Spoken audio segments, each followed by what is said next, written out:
Bismillahirrahmanirrahim. Assalamu alaikum students. This is Muhammad Hasnan and you are watching AHP Brain Station. My dear students, last lecture में हमने introduction to blood physiology देखा था, जिसमें हमने बात की थी प्लाज्मा प्रोटीन्स के बारे में। आज के इस लेक्चर में हम बात करेंगे रेड ब्लड सेल्स पे, और इसमें हम रेड ब्लड सेल्स की प्रॉपर्टीज़ को देखेंगे, फंक्शनैलिटी को देखेंगे, मॉर्फोलॉजी की देखेंगे, ईच एंड एवरीथिंग जो एग्जाम पॉइंट ऑफ व्यू से इंपॉर्टेंट है वो बात करेंगे हम रेड ब्लड सेल्स के बारे में। तो चलिए स्टार्ट करते हैं आज का लेक्चर। आरबीसी यानी रेड ब्लड सेल्स, अगर हम इनकी डेफिनेशन की बात करें तो red blood cells are the non nucleated formed elements in the blood. My dear students, इस लाइन में दो चीज़ें इंपॉर्टेंट हैं। सबसे पहले इंपॉर्टेंट चीज़ जो है वो नॉन न्यूक्लिएटेड है, और दूसरी है फॉर्म्ड एलिमेंट। लास्ट लेक्चर में हमने माय डियर स्टूडेंट्स बात की थी कि जो ब्लड है ये दो चीज़ों पे मुश्तमिल होता है। एक होता है प्लाज्मा और दूसरे होते हैं formed elements. My dear students, plasma में बहुत सी चीज़ें आती हैं। इसमें प्लाज्मा प्रोटीन्स आती हैं, इसमें कई तरह के न्यूट्रिएंट्स आ जाते हैं, जिसमें कार्बोहाइड्रेट, लिपिड वगैरह वगैरह। इसमें कुछ गैसेस भी आ जाती हैं। जो प्लाज्मा है इसके अलावा जो है ब्लड, वो है फार्म्ड एलिमेंट्स का। फार्म्ड एलिमेंट्स में ब्लड सेल्स आ जाते हैं, जिसमें रेड ब्लड सेल्स हैं, वाइट ब्लड सेल्स हैं, प्लेटलेट्स आ जाते हैं इसमें। तो ये फार्म्ड एलिमेंट्स होते हैं। यानी कि आप ये कह सकते हैं कि ब्लड विदाउट प्लाज्मा जो बाकी चीज़ बच जाती है वो फार्म्ड एलिमेंट्स होते हैं या ब्लड सेल्स होते हैं। अब नॉन न्यूक्लिएटेड है, जिसमें न्यूक्लियस नहीं होता। ये बहुत इंपॉर्टेंट बात है कि रेड ब्लड सेल में न्यूक्लियस नहीं होता। Red blood cells are also known as erythrocytes, और इसमें जो एरिथ्रोस है इसका मतलब है रेड। अब ये जो रेड पिगमेंट है ये होता है हीमोग्लोबिन, और इसी हीमोग्लोबिन की वजह से ही जो रेड कलर है वो आता है रेड ब्लड सेल्स पे। अगर हम इसकी फंक्शनैलिटी की बात करें तो माय डियर स्टूडेंट, सबसे जो इम्पोर्टेंट फंक्शन ये है रेड ब्लड सेल्स का, to transport oxygen, to transport haemoglobin which in turn carries oxygen. यानी कि इनडायरेक्टली ऑक्सीजन ही कैरी हो रही है by haemoglobin from lungs to the tissue. My dear students, ये तो आपको पता है कि हर सेल को ऑक्सीजन की ज़रूरत होती है। अब ये जो ऑक्सीजन है ये ट्रांसपोर्ट की जाती है टू ब्लड। ब्लड में हीमोग्लोबिन होता है, हीमोग्लोबिन कैरी करती है ऑक्सीजन को, और जो ब्लड सर्कुलेशन के ज़रिए हर सेल तक ऑक्सीजन पहुंचाई जाती है from lungs to the body tissues. Secondly, इसमें जो इंपॉर्टेंट फंक्शन ये है कि इसमें एक एंजाइम होता है कार्बोनिक एनहाइड्रेज। ये एक ऐसा एंजाइम है जो एक रिएक्शन है between carbon dioxide and water to form carbonic acid.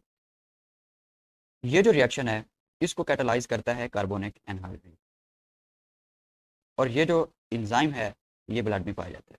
My dear students, एक ये नहीं एंजाइम बल्कि कई ग्लाइकोलाइटिक जो हैं एंजाइम्स वो भी पाए जाते हैं ब्लड में, जो क्या काम करते हैं, जो करते हैं फॉर्मेशन ऑफ एटीपी एनर्जी के लिए। थर्ड वन, इसका फंक्शन ये है कि जो हीमोग्लोबिन है ब्लड में ये बेहतरीन एसिड बेस बफर है। इसी वजह से जो आरबीसीज हैं ये most of the acid base buffering power में जो ब्लड में किरदार अदा करता है। हीमोग्लोबिन जो है वो एसिड बेस बफर है। इसी वजह से जो आरबीसीज हैं are responsible for most of the acid base buffering power of full blood. क्योंकि कंसनट्रेशन ब्लड में आरबीसीज की ज़्यादा होती है बनिस्बत अदर सेल्स, तो जो ओवरऑल ब्लड की बफरिंग पावर है वो basically is due to RBCs. Morphology, my dear students, morphology में हम तीन तरह से बातें करेंगे। सबसे पहले हम बात करेंगे कि नॉर्मल शेप के हवाले से, सेकेंडली हम बात करेंगे नॉर्मल साइज़ के बारे में, और थर्डली हम बात करेंगे नॉर्मल स्ट्रक्चर के बारे में। किसके? आरबीसीज के। सबसे पहले हम बात करते हैं नॉर्मल शेप के बारे में। नॉर्मली जो रेड ब्लड सेल्स हैं वो बेसिकली डिस्क शेप होते हैं और बाइकनकेव होते हैं। डिस्क शेप होते हैं और बाइकनकेव होते हैं, यानी डंबल शेप में। This is picture of red blood cell. ये एक डंबल शेप है, तो ये एक डिस्क शेप है, ठीक है। ये बाई कनकेव है, ये जो एरिया है ये कनकेव एरिया, ठीक है। ये भी concave area. Central portion is thinner and the peripheral is thicker.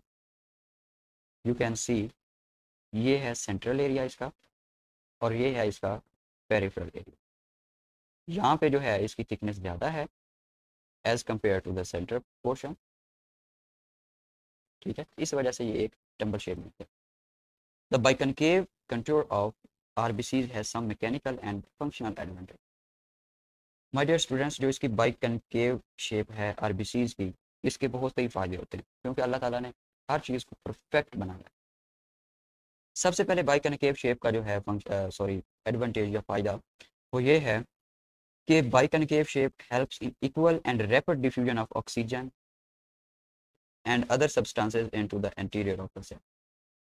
सबसे पहले फंक्शन ये है इसका कि ये जो ऑक्सीजन या कोई भी सब्सटेंस है उसका जो डिफ्यूजन है वो इक्वली होती है to the interior of the cell.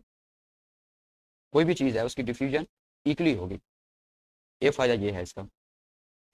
दूसरा फ़ायदा ये है कि इसका जो सरफेस एरिया है वो बहुत ज़्यादा लार्ज होता है ड्यू टू बाइकनकेव शेप। इस वजह से एब्जॉर्प्शन और जो रिमूवल है डिफरेंट सब्सटेंसेस की वो ज़्यादा होती है। तीसरा फंक्शन इसका ये है कि जब भी सेल का वॉल्यूम आल्टर होता है तो इसकी जो मेम्ब्रेन होती है उसको जो टेंशन का सामना करना पड़ता है वो बहुत कम करना पड़ता है। फोर्थ में जो इसका फंक्शन ये है कि जब भी रेड ब्लड सेल्स को छोटी छोटी कैपिलरीज से गुजरना पड़ता है तो ये स्क्यूज हो जाते हैं, तो इस वजह से जो इसकी जो स्मूथिंग है, जो सर्कुलेशन, ये मेंटेन रहती है। तो ये चार फंक्शन हैं, एडवांटेजेस हैं of biconcave shape of RBC. ये नॉर्मल शेप की हमने बात की है। नेक्स्ट हम इसकी देखते हैं नॉर्मल साइजेस के बारे में। साइजेस में सबसे पहले हम देखते हैं डायमीटर को। डायमीटर इनका होता है 7.2 माइक्रो और इसकी जो रेंज है वो 6.9 टू 7.4 माइक्रो। थिकनेस हमने बात की है कि पेरीफ्राई में इसका जो है थिकनेस ज़्यादा होती है as compared to inner portion. तो इसकी जो पेरीफ्राई पे थिकनेस है वो है 2.2 micro and the centre it is the thinner with 1 micro. यानी कि यहाँ पे ये है 1 माइक्रो की थिकनेस इसकी और 2.2 माइक्रो है at the peripheral sides. This difference is in thickness is because of the biconcave shape, हमने पहले बात की कर दी है। सरफेस एरिया इसका है 120 स्क्वायर मीटर। वॉल्यूम इनका है 85 टू 90 क्यूबिक मीटर। ये कुछ वैल्यूज़ हैं जो एज एट इतनी इंपॉर्टेंट है पेपर पॉइंट ऑफ व्यू से नहीं होती, लेकिन इनके जो सिनेरियोज हैं वो आ सकते हैं। नॉर्मल स्ट्रक्चर की हम अब बात करते हैं। हमने पहले भी बात करी है कि ये नॉन न्यूक्लिएटेड होते हैं। एक मैमल है जिसमें ये न्यूक्लिएटेड होते हैं और वो है कैमल। ऊँट में जो आरबीसीज होते हैं उनमें जो है न्यूक्लियस पाया जाता है। अब माय डियर स्टूडेंट्स, जैसा कि हमने देखा कि इनमें न्यूक्लियस नहीं होता, तो जब न्यूक्लियस नहीं होगा तो वहाँ पे डीएनए भी नहीं। अब रेड ब्लड सेल जो हैं उनके पास इंसुलिन रिसेप्टर भी नहीं होते। अब जब इंसुलिन रिसेप्टर नहीं होते तो जो ग्लूकोज की अपटेक है वो इंसुलिन कंट्रोल नहीं करता। अब ये बहुत ही इंपॉर्टेंट बात करने जा रहा हूँ मैं कि आरबीसीज के पास एक स्पेशल टाइप का साइटोस्केलेटन होता है जो मुश्तमिल होता है, जो कंसिस्ट होता है, जो मेड अप ऑफ होता है दो प्रोटीन्स पे, एक्टिन और स्पेक्ट्रिन। अब ये जो प्रोटीन्स हैं ये ट्रांस मेम्ब्रेन जो प्रोटीन होती हैं उनमें एंकर्ड होती हैं और ये जो एंकर्ड करवा रही है प्रोटीन उसे हम कहते हैं एनकाइडिन। एक्टिन और स्पेक्ट्रिन दो प्रोटीन पर मुश्तमिल होता है साइटोस्केलेटन और ये जो है प्रोटीन्स ये ट्रांस मेम्ब्रेन प्रोटीन में एंकर्ड होती हैं और ये जो एंकरिंग है ये कंट्रोल करती हैं एंकरिंग। अब हम बात करते हैं quantity of haemoglobin in the cells. My dear students, this is the important. अगर आपके पास 100 मिलीलीटर ऑफ सेल्स हों उनमें जो सॉरी अगर आपके पास 100 मिलीलीटर ऑफ सेल्स होते हैं तो वो कंटेन करते हैं 34 grams of haemoglobin. Each gram of haemoglobin can combine to 1.34 ml of oxygen, और 1 ग्राम जो है हीमोग्लोबिन का वो 1.34 मिलीलीटर ऑफ ऑक्सीजन को कंबाइन करता है, अगर जो है हीमोग्लोबिन 100% सैचुरेटेड होता है। अब देखें 100 मिलीलीटर ऑफ सेल्स हैं तो वो कंटेन करेंगे 34 ग्राम ऑफ हीमोग्लोबिन, ठीक है। अब एक जो ग्राम है हीमोग्लोबिन का वो कंटेन करेगा 1.34 मिलीलीटर ऑफ ऑक्सीजन, अगर क्या होगा 100% सैचुरेटेड होगी हीमोग्लोबिन। अब therefore in a normal man a maximum of about 20 milliliter of oxygen can be carried in combination with hemoglobin in each milliliter of blood, यानी कि 100 मिलीलीटर ऑफ ब्लड में जो 20 millilitre है ऑक्सीजन वो carry हो सकती है इन कम्बिनेशन टू हीमोग्लोबिन। अब ये मैन की बात हो रही है, अगर वीमेन की बात करें तो उनमें समवट थोड़ा कम होता है, 19 मिलीलीटर ऑफ ऑक्सीजन कैरी होता है। अब स्टूडेंट्स कुछ प्रॉपर्टीज हैं रेड ब्लड सेल्स की। सबसे पहले है रोलेक्स फॉर्मेशन। जब भी ब्लड को वेसल से निकाला जाता है तो रेड ब्लड सेल्स की एक प्रॉपर्टी है, ये पाइल अप होना शुरू कर देते हैं one above an other like pile of points. तो ये जो प्रॉपर्टी है रेड ब्लड सेल्स की इसे हम कहते हैं Rolex. It is accelerated by plasma proteins globulin and fibrinogen. अब इनकी स्पेसिफिक ग्रेविटी की बात करते हैं तो आरबीसीज की जो स्पेसिफिक ग्रेविटी है वो है 1.0922 टू 1.101। अब माय डियर स्टूडेंट्स ये एक फिगर है जिसमें दिखाया गया है कि रोलेक्स फॉर्मेशन कैसे होती है। जब भी एक ब्लड को वेसल से निकाला जाता है तो वो पाइल अप क्यों नहीं, ये एक सेल, ये एक सेल, ये एक सेल, ये एक सेल, ये एक सेल, इस तरह से ये पाइल अप होना शुरू कर देते हैं, इसे हम कहते हैं रोलेक्स।